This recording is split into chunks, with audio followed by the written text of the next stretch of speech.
Hello. Thank you for joining the second installment of the Reverend Troy Ministries. Reverend Troy, for those of you, many people ask me, say, Troy, are you a real reverend? Like, what is up with this Reverend Troy thing? I was like, is Dr. Troy a real doctor? It's a nickname. But I am a child of God.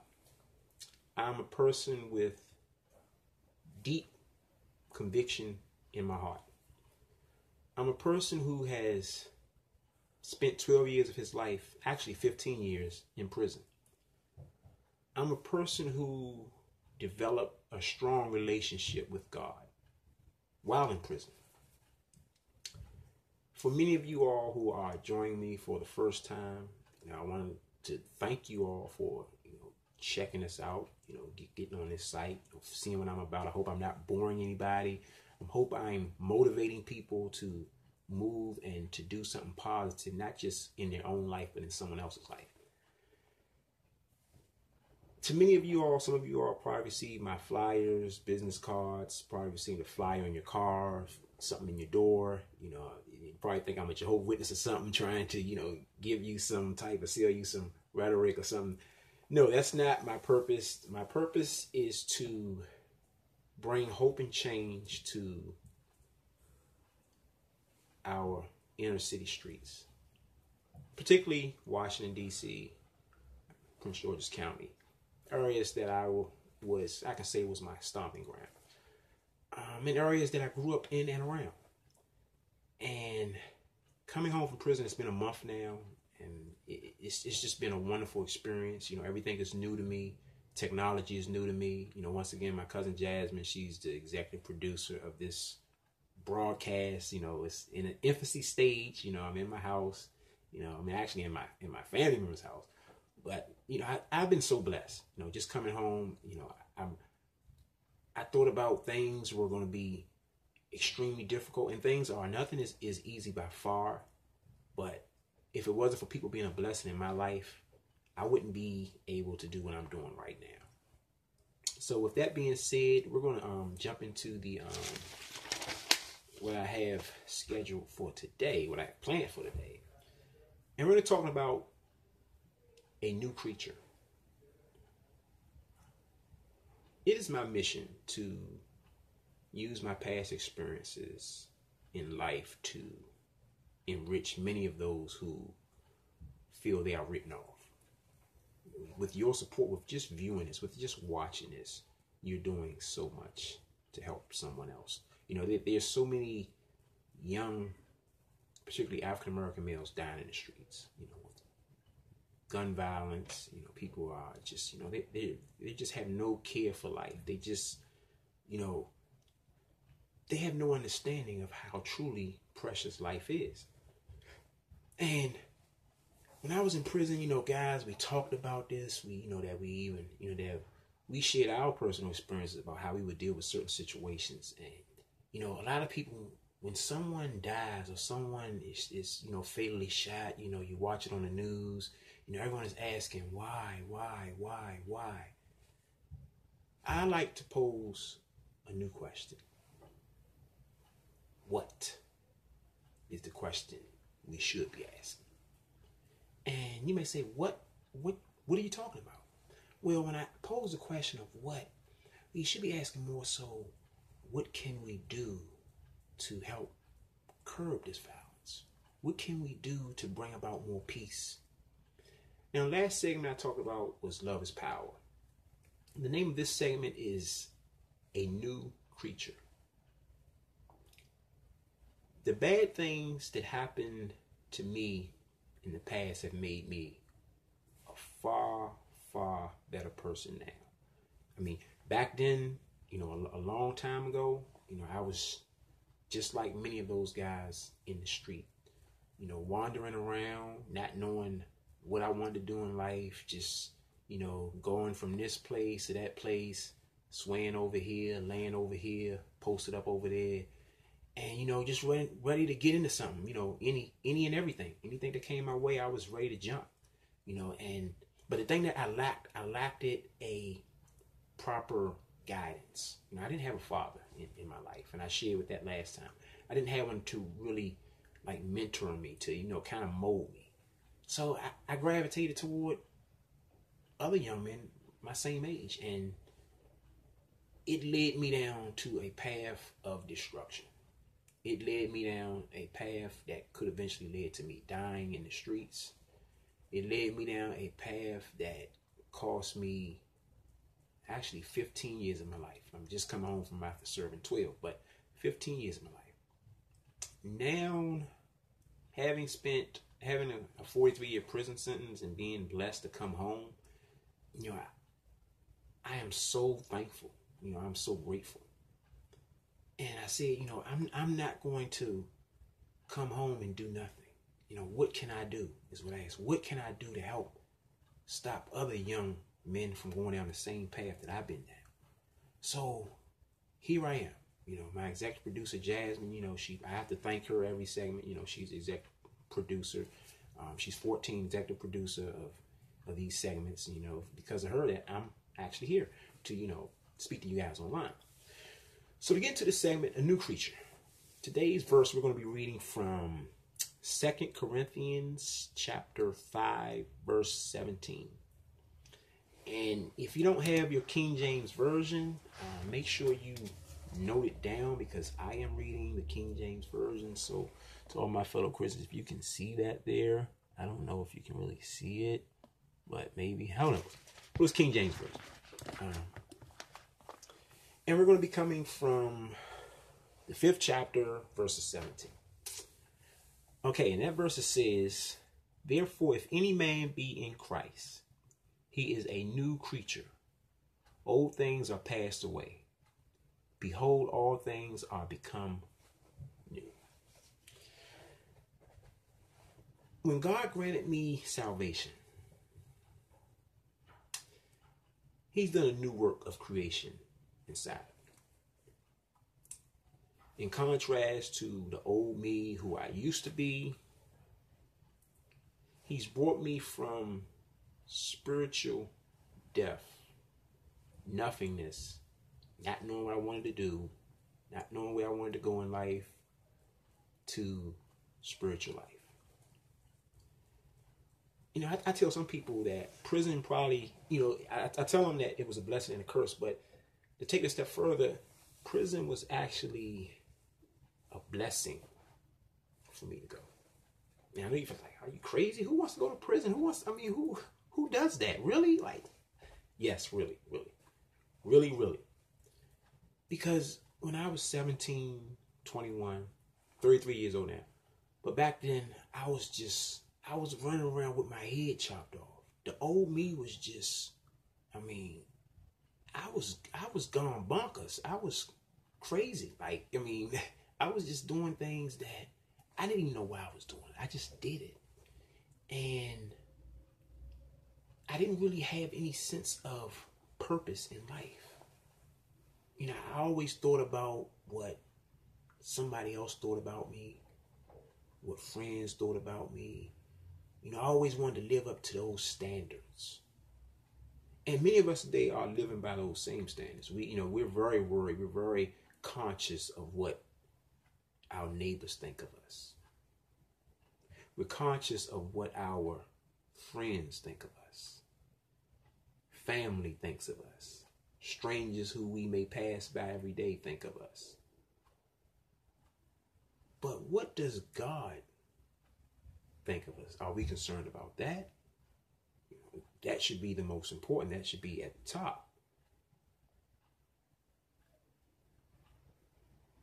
It's important that we change persons, places, and things in life. Before I came out of prison, I thought very hard and heavy on what was things going to be like when I came home from prison. I worried a lot. Because the world has changed. The world is moving at highway speed, and I'm merging onto it, riding a tricycle, barely pushing 3 miles per hour.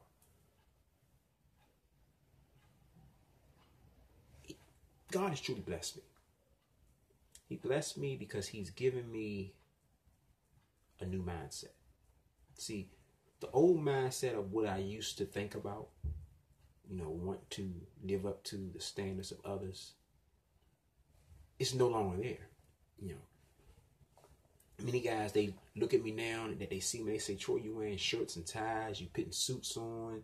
Some of them are leery of me coming to their house, that they like, you got a suit on. Like, who is you? Is you the law? Is you like a police or something coming? I mean, guys, I say no. Some of them think, are you selling, Christian books? Are you Jehovah's Witness? I say, I'm a new man. I tell them, I say, I'm a new man. I'm not the old Troy no more. I'm a new creature. God has given me a vision. He's given me a purpose. He's given me something that the old me didn't have. He's done a new work inside me. He did that work while I was in prison. He placed me there. He saved me from the streets. He saved me from doing something that probably would have been far worse than what led me there.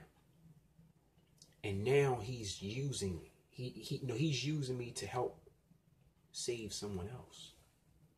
But in order to save me, he had to first take some old things out of me. Take some old, thoughts out of my mind. A lot of things that used to excite me and entice me, get me all riled up. A little bit, some people say as age comes along, with age comes wisdom. Yes, I received a lot of wisdom, read a lot of books, studied the Bible day in and day out. But also God had done a work inside me, inside my heart, inside my mind. And he has, completely transformed me from a person who wanted to, be a gang member, who wanted to, ride around, get involved in various different crimes, a person that wanted to be, he wanted to be a disaster. He wanted to have chaos. He just didn't care about life. He changed me from that person to a person who cares about life, cares about his neighbors, cares about his family, cares about his friends, cares about all of whom until he contacts with. He did that, not me, because I was lost. I was always thinking, I was always, just wondering, like, I was even when I was in the world, I questioned God, I say, why am I here? What is this all about? Why am I going through this struggle? Why am I going through these challenges? Why is somebody always trying to shoot at me? Why am I getting robbed? Why is my neighborhood the way it is? Why is this? And God said, I'm gonna show you why. I got a reason why. Earlier I talked about the bad things that happened to me in the past have made me a better person today. See, nothing in life is, life is not going to be a cakewalk. It's not going to be a walk in the park. Everything is not going to be perfect. We all are going to experience challenges. We're going to make mistakes. We're going to run into trouble. Some of us, like in my case, we're going to get into trouble. And we're going to, go down some hard roads. But that doesn't mean that, we just give up. Say, you know what? I'm done. I'm tired of this. I can't deal with it. I'm going over the edge. I'm very wild out. Because a lot of us feel that way. A lot of us are going through some very strenuous things. A lot of us have a difficult time paying our bills. And that's one thing I'm starting to see. The cost of living went super far up. Like, I mean, I remember when I left the street, a can of soda was 50 cents. I went somewhere and a can of soda was $1.25. And I'm like, I mean, really? Like, really? Yes, really, Troy, really. That's exactly how much it costs. So I can imagine, being in prison, not having to pay bills, even though the food really it's not your typical cuisine. It's not. I done ate in a homeless shelter, and the food tasted like the Marriott Hotel. It was, well, I ain't gonna say Marriott Hotel, but it tasted. I mean, the food it tasted like a 5-star. I mean, it was perfect. I mean, yes, it was just, yeah. So, I just was like, like, God, like, how are you going to do what you do in my life? I asked him that in prison because he kind of gave me some signs. People talked to me. People whispered in my ear. People told me, Troy, look, this is what God gonna have you gonna do. That you Reverend Troy. I'm like, that this Reverend Troy thing. I'm like, it was like one of the best nicknames someone could ever given me. I've been called, Troy, Killer Troy, Troy with the guns, Troy UUV, Troy this, Troy that. I was called all types of, street thug type names. Thug Troy, Lil Troy, But to give me Reverend Troy, that's a name that I say, that's probably the best nickname that I've got. And that's why I'm Reverend Troy. That's the reason why I'm Reverend Troy. That nickname stuck. You can call me everything else. When you call me a child of God, that's special. Very special. Now, coming home as a new creature, I realized that I had to change places, people, and things. And I did just that. I started, I've been going to church. I've been meeting people. Temple Praise, wonderful place. I'm going to always talk about them. I'm a member there. Love going to the church. They're very friendly people. They're people that just, they embrace you. They hug you. They show you love. They inspire you to want to do good in your life and in life of other people as well. So big up to Temple Praise. Matter of fact, I have to go there tomorrow to get involved with the men's ministry. So, I'm letting you guys know that. Do we have to eliminate every old thing in our life?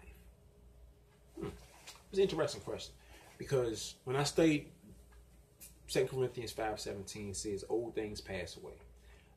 And I was kind of like, me and some guys, me and fellow Christian brothers, that we talked about this. We kind of had like a little semi-debate. He's like, do you ever get rid of every old thing out of your life? Like, can't you use some of the old things to help you like advance? It was a question that one of the fellas proposed. And I was like, it's interesting. And God put it on my heart. He said, Troy, I'm going to use your old life to help bring about new life, not just to you, but to other young men that's out in the street that's living on that same path that you was on. That's when I started to see, okay, he created me newly inside. The oldness has been taken away. So I don't want you all to think that I'm using the oldness, I'm trying to glorify this stuff, and because I'm very upset with myself for some of the things that I did in the past, because I missed out on a lot of, critical, crucial, important years of my life. All my 20s was gone. I don't know what it's like to be, never will know what it's like to be a 20-year-old living free in society. But I'm not going to let my past rob me of my future. Having said that,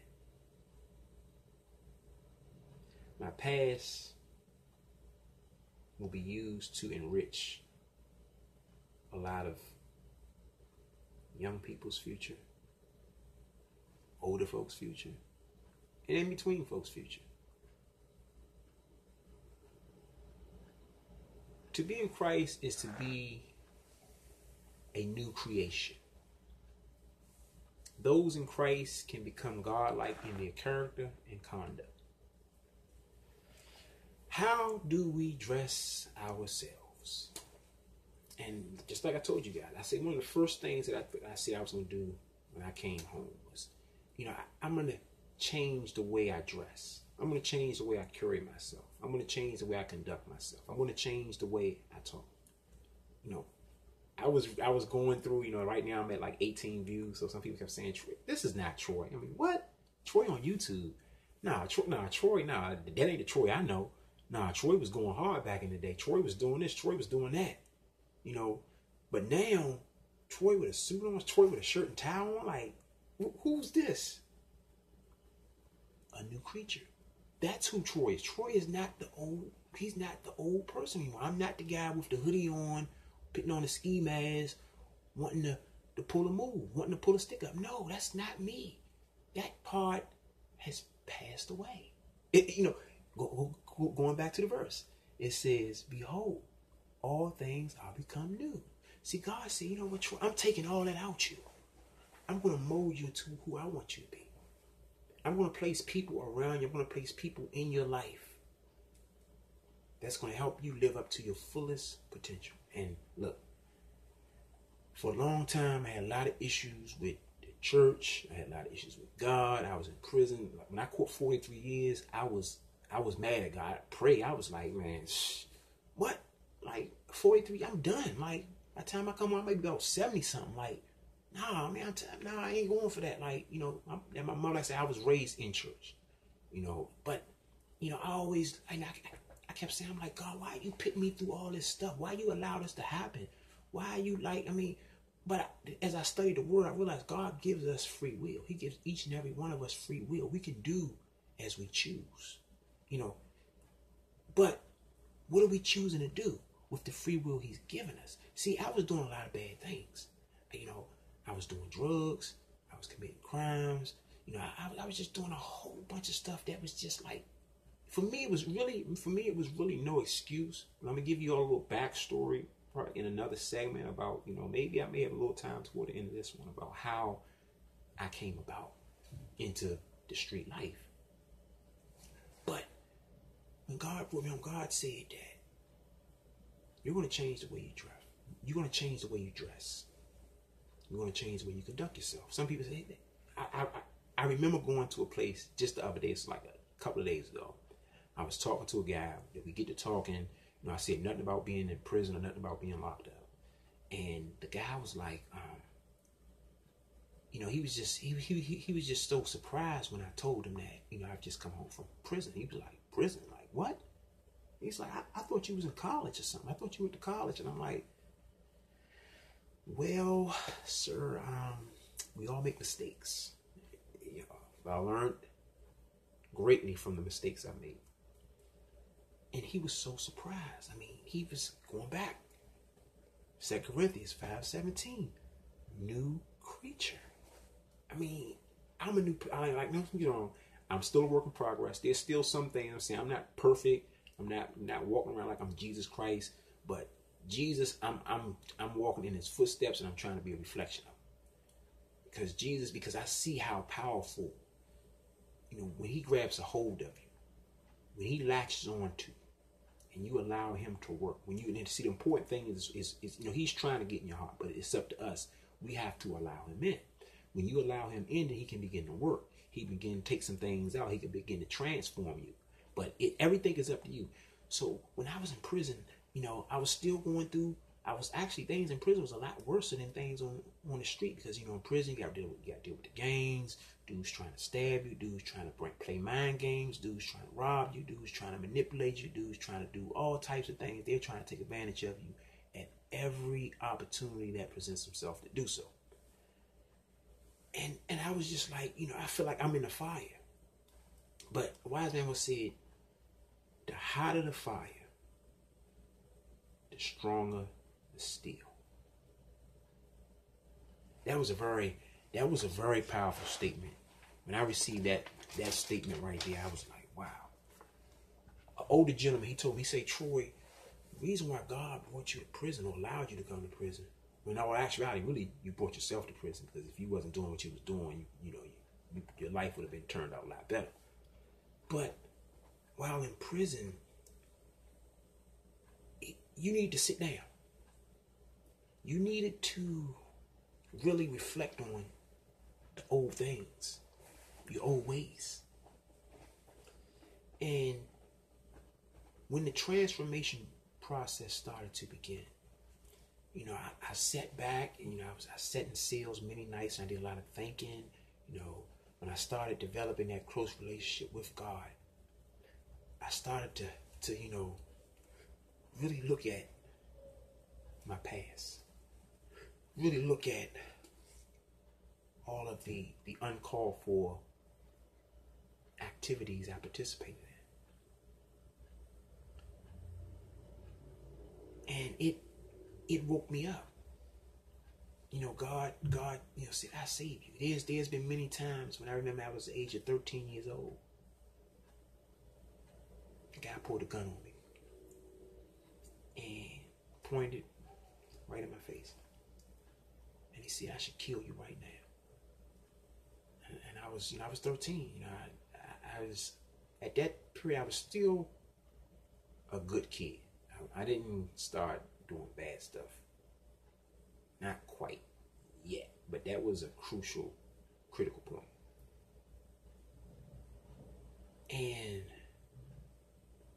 I was like, why? I was just like how many of normal folks, many of civilized folks, many of law-abiding citizen folks, and even some folks that's on the dark side, they ask like, why would you want to do this? I mean, why would you want to kill me? I mean, what did I do to you? And honestly, this young man that pulled this gun, I did nothing to him. He was just like, we both was young. He had a gun, and I guess I was in the wrong neighborhood, and I guess he just didn't like me because he didn't know me. But it's that mentality is saturating our streets, and that's what's causing a lot of our young men's lives to end so early. God allowed me to go through that experience so I would be able to reach young men that are going through that same experience.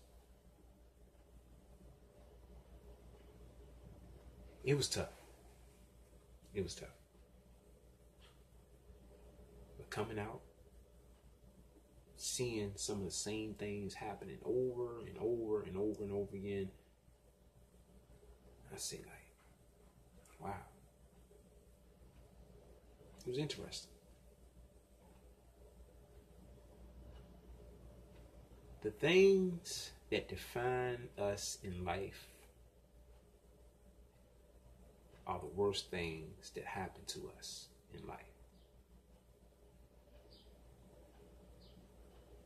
Thomas Edison, he's the guy that invented the light bulb. I was reading a book the other day, and the guy, Thomas Edison had a quote, and his quote went along the lines, I wrote it down, it says, our failures are important to our success. And I was like, when I read it, when I came across, I had to write that. I got to share this with my YouTube crew. I got 18 people right now, so hopefully, eventually, numbers going up. Numbers going up. So I had to share this with you. I say, our failures are important to our success. I had a lot of failures in life. I had a lot of failures in life. I was, being a bad guy, being labeled an outcast, being labeled a criminal, having felony convictions, all that. And I say, you know what? I have that for a reason. God will use your negatives in your life, all the bad things, to build you up. And it goes back to what I just said earlier. The things that define us in life are the worst things that happen to us. Because if we went through life and it had no struggles and everything was, was peaches and cream, like you take people, for example, that I remember, you take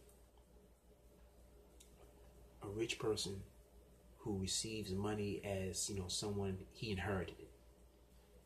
And then you take a person who they start off at the bottom and they're going through all the trials and tribulations and challenges of starting a business, and eventually their business gets successful.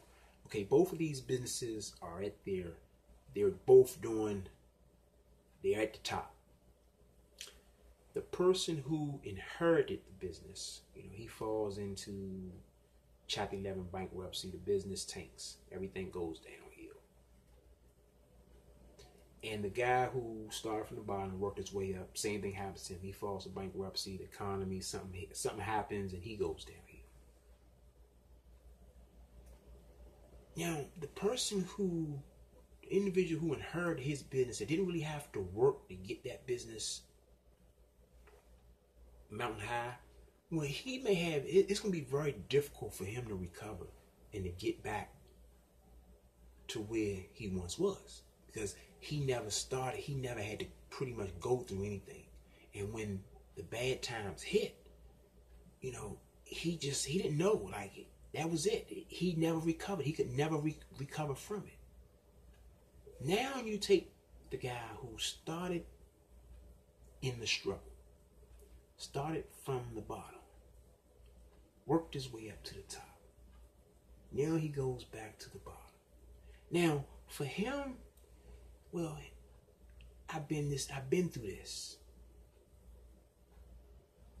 I know what it takes to get there. Let me make something happen. Let me do what I did before. Let me do this a little bit different. He knows how to get back to where he was. Because he been through a struggle. See, when we go through struggles in life, we can look back on our mistakes. Now, when Thomas Edison, when he built the light, when he invented the light bulb, the first one he made wasn't perfect. That wasn't the light bulb. The first one he made mistakes along the way. He made a lot of mistakes along the way. You know, maybe he used the wrong material for the filament. Maybe the material he used to screw the bulb into the light wasn't strong enough to hold the current that runs through it. Inventors go through so many trials when they're trying to invent something. Because, you know, they have to go through these testing stages. And that's what God does. God puts us through testing stages. He allows for us to be tested. And the purpose of the tests that we receive in life, those trials that we have to deal with, those unexpected bills, those financial issues, those issues of having to go to prison, those issues of someone may be losing a house, someone may be going through a health issue, someone may be going through, all types of issues that we may face that push us to go over the edge, that push us to give up. Well, God tests us for a reason. He tests us to make us stronger, to make us successful. Starting a business is a very good thing, and I urge any of you all who are out there, that's entrepreneurs, because one thing I love to see people when I'm moving about, see individuals, train, they sell oil, some people they sell incense, some people sell air fresheners, some people, I actually have a friend whose son sells air fresheners, and I admire that, because when you're selling something, when you're starting a business, you're going to stumble along the way. Some days it may be days where you may not be able to sell your merchandise. Maybe it's the area that you're at. Maybe you need to go to another location. Maybe you need to do something different. Maybe the old way is not working and you need to try something new. Going back, 2 Corinthians 5:17. Old things pass away, old new things come new. Now, I was trying things in the old way for so long, and I was getting nowhere but locked up, shot at, taking a loss. It was just hectic. It was just wild. And I just continued to kept doing it. It was insanity to continue to do the same old things and expect different results. If you want new results, you're going to have to do something new. Trying God, allowing God to be the center of my life. That was a big step. That was a new step. Like I said, I was always raised in the church, but I didn't really embrace the church. I was kind of like that. My mother, she was raised in the church, so she went to church. I went to church. It wasn't up for debate, So I never really was solely. My heart wasn't solely invested in the church. But I went through a struggle. I went through the fire. I went through prison. I had issues with addiction. All these things, I'm going to bring them down later on. I can't give it to you all in this 45-minute segment because these are 45 minutes. But I'm going to give you some interesting backstories. But all these things I went through in life before I got to prison, I was examining things. I kept asking, I was telling a friend the other day when I was in prison, I would do a lot of thinking. I was thinking about all the old things I used to do. I was like, what if I did this? What if I did that?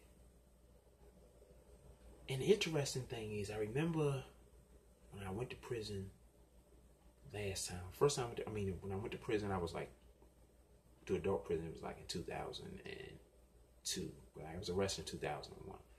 And I had a minister, and I came home in 2004. And I had a minister, and, this minister, he, on fire for the Lord, God-fearing guy, he was a mentor to me. But I wasn't ready back then. I just wasn't ready to fully allow God to come into my life. But this guy made a major difference in my life. I mean, he didn't reach me then, but as time went on, he planted seeds in me, and those seeds now have grown.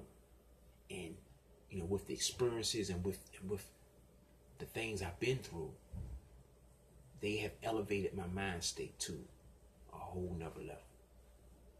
This minister asked me to do one thing when I came home. He said, Troy, I know that you made a mistake, but I just want you to come down to the church. I just want you to, talk to the young fellas, because they're going through the same thing that you've been through. They headed toward that same path. Just talk to them and just share your story with them. And I said, look, all right, man, I ain't with the, church thing right now, but I'm gonna holler at you. I'm gonna get back at you. That was, that's how I used to, pray. And that's the reason why people are so surprised, because they're used to that Troy. They're used to seeing, the Troy that had so much hood in him. But I say, don't get me wrong. I haven't forgot where I came from. I can use it to get a message across or point across. I had some people that seen my first release, individually. They said, Troy, who are you? Dude, I say, I'm new. I'm a new creature in Christ. I'm not the same no more. All that's dead. I can still give you a little something. If you need me to break something down in a way that you can understand it, I can give it to you like that. But overall, God has changed my life. He has transformed me from who I used to be to a born again, God-fearing, man on fire, ready to do God's work, have a mission to go out here and save these youth, and a whole list of more things. He did that. And I'm starting to see a lot of new results. When I came home in 2004, I didn't spend much time with family. I said to myself that, this was all happening during the transformation period. It just, these positive thoughts started to come into my head. Like the more and more I read the Bible, see, I always, thought the Bible was like a magical book. Like you can, go in here and, like you might cast a spell or something. I don't know, when I was a kid, my friends, we would just say things, and some stuff I would believe this stuff. But then when I started believing in God, God had cast himself upon me. He started giving me dreams. And there was a verse in the Bible, Numbers 12:6. He says, if there's a prophet among you, I will make myself known to him in visions. And I will speak to him in dreams. I remember praying to God. I remember asking, I said, Lord Father, what do you want me to do in my life? What is your plan for me? Can you give me a sign? Because I don't believe you're real. I'm reading your book, ain't nothing happening. Like, what's up? And I started reaching out to him. And there's a verse in the Bible, I believe it's in James chapter 4, verses 8, that says, draw nigh to him, and he will draw nigh to you. Cleanse ye hands, ye sinners, and purify your hearts, ye double-minded. The moment I started doing it, the moment I started reaching out to God, asking him questions. And when I was asking him questions, I was talking to him as if I was talking to a regular person. I wasn't like, trying to get all, ritualistic. I was having a conversation when I was like, look, I got some things I need to clarify. I believe in you, but I just don't believe you doing enough to keep my belief strong in you. Because my faith is weak. I'm like, I don't. A lot of times, I need seeing is believing, but we know faith, is the substance of things hoped for and evidence of things not seen.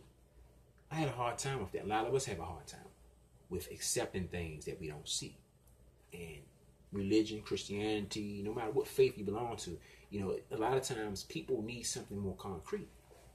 And that probably was like one of the main reasons that, I kind of like shied away from God, because I needed something, like something strong. And I say, Lord, I just want to do, I'm trying to do right, but I'm like, I can't do it myself. And I prayed. I have another segment I want to come up with probably. Well, I actually already have it. I may make that the next one. You guys may read. I'm quite sure, quite sure which direction I'm going to go yet. But keep in tune, because there's something that I'm going to speak about on that. I'm going to give you a little bit, like I say, I'm letting you all into my world. But we get back to what I was just saying. But when I started having these dreams, I had a dream that I was at home and I was wearing a suit. And it's crazy. I'm home and I'm wearing suits. I had this dream. Someone could keep in mind, you got to be real mindful of those dreams, because sometimes Satan can actually talk to you in those dreams too. But one thing my mother always told me when I was young, I would ask her, questions about complex issues, certain scriptures that I didn't understand, and she didn't even understand really. Just instead of telling me she didn't understand, she just tell me, put a peppermint in my mouth and just listen to what the preacher's saying. I'm like, man, I need a little bit more. I'm trying to get with this, but I'm not feeling this. So, let me know what's up. Well, anyway, she told me, well, if it's that important of an issue to you, get down on your knees and ask him. And be sincere in your heart, and just, tell him, just ask him